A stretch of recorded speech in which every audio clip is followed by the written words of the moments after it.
के ऊपर कपड़ा पहनने का अधिकार नहीं दिया गया था। यह टीपू सुल्तान जब हमारे देश पे एक शासक था, वह जब शासन करने आया तो उसने देखा कि इस देश के अंदर बहुत सारी असमानताएं हैं, इस देश की जो महिलाएं हैं उनके साथ अत्याचार हो रहा है। तो टीपू सुल्तान ने पहली आवाज़ उठाई और हमारे समाज के माता बहनों को स्तन टैक्स होता है, जब स्तन ढकती थी तो उन्हें टैक्स देना होता था। ये जो मनीवादी व्यवस्था के लोग हैं उसके विरोध में जाकर के टीपू सुल्तान ने बोला कि आज के बाद से हमारे समाज की महिलाएं पूरा कपड़ा पहनेंगी, पूरा शरीर ढकेंगे और कोई टैक्स नहीं देंगे।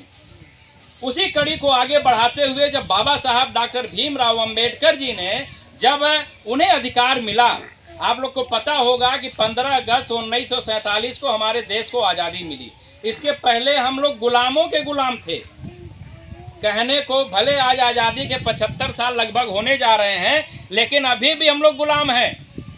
यह हम लोगों का भ्रम है। जो हमारे समाज के लोग हैं जब pant shirt tie suit boot जूता मोजा पहन लेते हैं तो सोचते हैं कि अब हम आज़ाद हो गए हैं। नहीं, आज़ाद नहीं है, अभी भी गुलामी का दौर चल रहा है। और वह गुलामी बहुत दूर जाके बताने की जरूरत नहीं है। हम ये कहते हैं कि अगर किसी मनुवादी व्यवस्था का घर द्वार बना है तो उसकी नाली फर्स्ट क्लास की है, सड़क फर्स्ट क्लास का, लाइट बत्ती लगी हुई है। क्या आपके गांव में भी वह व्यवस्था है? पानी बहने की व्यवस्था है, पानी कोई टंकी लगी हुई है, स्वच्छ पानी की व्यवस्था है, स्कूल बनाया गया है जिसमें बच्चे जो है कि पढ़ सकें, आप लोगों के लिए रोजी रोजगार का व्यवस्था बनाया गया है? ऐसा कहीं कुछ नहीं है। स्कूल को बंद किया जा रहा है, यानी विद्यालय को बंद किया जा रहा है और मदरालय को खोला जा रहा है। कोरोना काल जैसी विकट परिस्थिति में सरकार इतनी निकम्मीपने पे उतारू हो गई थी कि उसने जो है कोरोना काल में दारू का अड्डा खुलवा रखा था, स्कूल बंद करवा रखा था। पढ़ाई की बात आप न करें, इसलिए वह तमाम तरीके की व्यवस्थाएं स्कूल में हमारे बच्चों को दे रखा है। खिचड़ी की बात कर सकता है लेकिन कॉपी किताब की बात नहीं करेगा। हमारे गार्जियन भी बड़े कमाल के हैं। वह जब बच्चा घर पे स्कूल से आता है तो पूछते कि बतावा स्कूल में खिचड़ी मिलल लाला कि ना मिलल लाला, तो बच्चा बोलता नहीं आज मिलल लाला, गार्जियन खुश हो जाता है। गार्जियन यह नहीं पूछता है कि मास्टर साहब ने स्कूल में आज तुमको ABCD कौवा करा 1 2 पढ़ाया कि नहीं पढ़ाया। अगर नहीं पढ़ाया तो जा करके गार्जियन को शिकायत करना चाहिए। तो यह बच्चों का हो गया। तो जब 15 अगस्त 1947 को देश आज़ाद हुआ तो जो उस समय मनुवादी व्यवस्था के लोग थे, जिसमें कि पंडित जवाहरलाल नेहरू का नाम आपने सुना होगा, सरदार वल्लभ भाई पटेल का नाम सुना होगा, गांधी का नाम आपने सुना होगा, राजेंद्र प्रसाद हैं, जिन्ना है, अली जिन्ना है, ऐसे तमाम लोग थे जो अगुवाई उस समय कर रहे थे। तो जब अंग्रेज देश छोड़ के जाने लगे तो उन्होंने कहा कि अपने यहाँ के नियम कानून बना के दे दो तब हम देश छोड़ देंगे। तो उस समय जो मनुवादी के लोग थे उनके यहाँ एक मनुस्मृति नाम की किताब थी।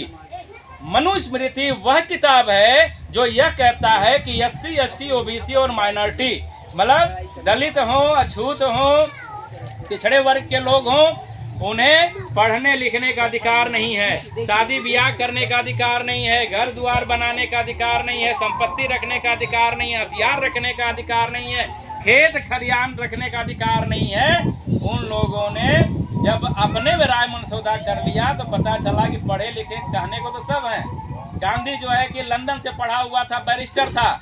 यह जो है कि उस समय पंडित जवाहरलाल नेहरू भी जो है कि लंदन का पढ़ा हुआ बैरिस्टर था। लेकिन जब अंग्रेजों ने कहा कि आप अपना एक नियम कानून दो तब हम देश को छोड़ेंगे, किसी ने उनसे निवेदन किया कि बाबा अब इस पूरे देश की इज्जत आपके हाथ में है, आप अब नियम कानून लिख दो। तो पहली दफ़ा हमारे समाज के जो महापुरुष हैं, जो हमारे पूर्वज हैं, उन्हें लगा कि अब हमें अधिकार मिला है संविधान नामक यह धार्मिक किताब लिखने का। उन्होंने बाबा साहब ने 26 जनवरी 1950 को संसद में इसे पेश कर दिया और SC ST OBC और माइनॉरिटी के लोगों को तमाम पावर इसमें दे दिया। यहाँ हमारी माता बहनें बैठी हुई हैं, यह बहुत सारे कर्मकांडों को करती हैं। जैसा देवेंद्र जी ने बताया कि त्योहार मतलब होता है तुम्हारी हार। हमारे पूर्वजों को बल कल छल से हरा करके, धोखे से मार करके और उन्हीं के नाम पे हमसे जो है त्योहार मनाया जाता है। तो इस पे हम लोग जन चौपाल में अब बताने का काम करते हैं कि यह गलत है। इस पे हमें समझने की जरूरत है। अगर किसी मंदिर के अंदर जा करके रखी हुई पिंडी पे माथा पटकने से घरे में पैसा आ जाए और भूख लगे हुए व्यक्ति का पेट भर जाए, तो है जो गुलामी की जिंदगी जी रहे हैं, रोजगारा मट्टी जाके कर रहे हैं, झुआ मटकम कर रहे हैं, क्या जरूरत है करने की? हमारे घरे का आदमी सवेरे उठेगा, नहा धो के मंदिर में जाएगा, खटाखट 4 बार पिंडी पे पटकेगा, घरे में सारा रोटी का गेहूं चावल दाल का घी का जो भंडार लग जाएगा। ऐसा हुआ कभी? बुढ़ौती आ गई, लेकिन ऐसा कभी नहीं हुआ। मर जाएंगे तब वो नहीं होगा, लेकिन इतनी तो गारंटी है कि अगर हम रुद्रेश कुमार निगम को भूख लगी हुई है और देवेंद्र के अगर पैर पे 4 बार अपना माथा पटकेंगे तो देवेंद्र को कुछ तो मुँह माया होगा, बोले रे भैया उठिए, क्या बात है। हम बताएंगे भैया भूख लगी है, देवेंद्र कहेंगे साहब हमारे घरे चलिए, हम चलिए अभी खिलाते हैं, तो पेट वो खाना खिलाएंगे, पेट भर जाएगा। यानी हमारे लिए भगवान कौन हुआ? इंसान हुआ। वह अदृश्य भगवान नहीं हुआ जो कहीं दिखाई नहीं देता है। तो इस जन चौपाल के माध्यम से यह जो संविधान के बारे में बताया जाता है, तो संविधान निर्माता विश्व रत्न बोधि सत्य बाबा साहब डॉक्टर भीमराव अंबेडकर जी ने यह अपने जीवन काल में जब देखा कि हम हिंदू धर्म में पैदा हुए और हिंदू धर्म में दुनिया भर का बवाल है, जितना आदमी नहीं है उससे ज्यादा तो देवी देवता भरे पड़े हैं। लोग बताते हैं कि 33 करोड़ देवी देवता पड़े हुए हैं। तो हमारे समाज के पढ़े लिखे लोग कहते हैं कि अगर 33 करोड़ देवी देवता पड़े हुए हैं तो है जो मिलिट्री में हमारे लोग जाके भर्ती हो रहे हैं और सीमा पे जा रहे, गोली खा रहे, मर जा रहे हैं, जरूरत का है। ऐसे अच्छा 33 करोड़ देवी देवता को 55 रुपए का लौंग लाची बतासा अगरबत्ती चढ़ा के भेज दिया जाए कि भैया पाकिस्तान के बॉर्डर पे चले जाओ और जा करके वहां पाकिस्तान की सेना को मार दो, हमारे लोग बचे रहेंगे। लेकिन ऐसा संभव नहीं है। इसका मतलब यह सब जो पाखंड की व्यवस्था बनाई गई है वह झूठ है। बाबा साहब अपने जीवन काल में इस बात को समझ गए थे कि यह मनुवादी व्यवस्था के लोग हमारे समाज को 5000 साल से 1 2 3 5 10 20 100 साल से नहीं 5000 साल से बेवकूफ़ बनाते आ रहे हैं। तो जब हमारे महापुरुषों को इस बात का ज्ञात हुआ, जब वो पढ़ने लिखने का अधिकार मिला, जब पढ़ लिख गए, तब अपने समाज को जागरूक करने के लिए समय समय पे उन लोगों ने यह कार्यक्रम चलाना शुरू कर दिया, जिसमें हमारे राष्ट्रपिता महात्मा ज्योतिबा राव फुले साहब, उनकी जो पत्नी है या अभी जैसे कि आपने बताया ज्योतिबा राव फुले जी, माता जो है कि सावित्रीबाई फुले जी, इन लोगों ने शिक्षा का प्रचार प्रसार किया और मनुवादी व्यवस्थाओं का शिकार हो करके बहुत प्रताड़ना किया जाता है। आज हम लोग बड़े आसानी से कह लेते हैं, बता लेते हैं, कह रहे वो हाँ गोबर फेंका जा रहा था, लेकिन आज किसी की मजाल है गोबर फेंक के देख ले। अपने ही समाज का अगर कोई व्यक्ति किसी पे गोबर फेंकता है, तुरंत जो है लाठी निकल जाएगी, कट्टा निकल जाएगा, सर फूट जाएगा, हो सकता है मर भी जाए मिला। उस समय सोचिए, ऐसा कहीं कोई अधिकार नहीं था। उस समय उन लोगों ने शिक्षा के प्रचार प्रसार के लिए बहुत मशक्कत की। बाबा साहब ने संविधान का निर्माण किया, उसमें इस तरीके का जो है कि सारे मौलिक अधिकारों को दे दिया, पावर दे दिया।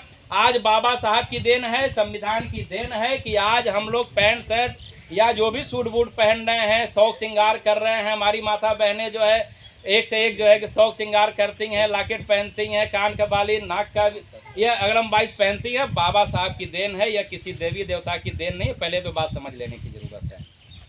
तो ऐसे बहुत सारे सिस्टम है। बाबा साहब ने जीवन काल में इसीलिए हिंदू धर्म से तंग आकर के, इनके पाखंड से तंग आकर के, इनके स्वर्ग नरक के नौटंकी से तंग आकर के बाबा साहब ने कहा कि अब हम इस धर्म में नहीं रहेंगे, क्योंकि उनकी मजबूरी थी हिंदू धर्म में पैदा होना, लेकिन मरना हिंदू धर्म में मजबूरी नहीं है। तो बाबा साहब ने अपने लाखों अनुयायियों के साथ कानपुर की सरजमी पे जाकर के बौद्ध धर्म ग्रहण कर लिया।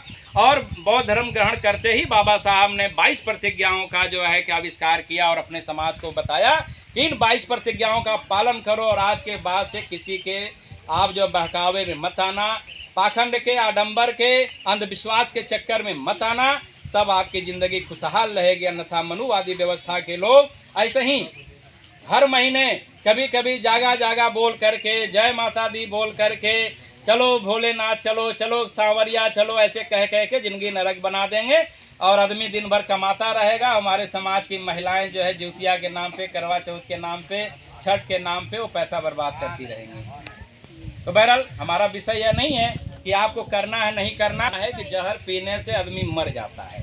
बाकी अब पीने वाले को सोचना है कि पीना है कि नहीं पीना है।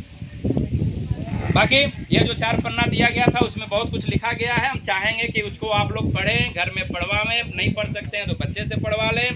बाकी इसमें जो है कि अंतिम पन्ना बाबा तथागत गौतम बुद्ध के बारे में दिया गया है, जिसमें पंचशील बताया गया है कि मैं प्राणी की हिंसा मतलब जैसे कि जो आज हमारे समाज के लोग बड़ा तेजी से जो है कि मीट मछली पे जोर दे रहे हैं, जबकि साइंस कहता है कि मीट मछली खाने से जो हमारे खून में अम्ल बनता है, जो रस बनता है, वह तामसिक होता है, गर्म होता है।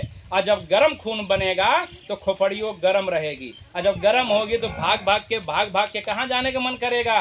दारू खाने जाने का मन करेगा। तो आदमी जब दारू पिएगा तो दारू पी के जाके नाली में लौट जाएगा। तो इसीलिए कहा कि प्राणी हिंसा से विरत रहने की शिक्षा ग्रहण करता हूँ। यह तथागत गौतम बुद्ध ने कहा। मैं चोरी से जो है कि दूर रहने की शिक्षा ग्रहण करता हूँ। मैं सुरा, कच्ची शराब या पक्की शराब आदि नशीली चीजों के सेवन से विरत रहने की शिक्षा ग्रहण करता हूँ। यह बाबा साहब ने कहा। बाबा साहब ने संविधान में बहुत सारी बातें बताई। अब हम आते हैं जन चौपाल का जो मुख्य विषय है उस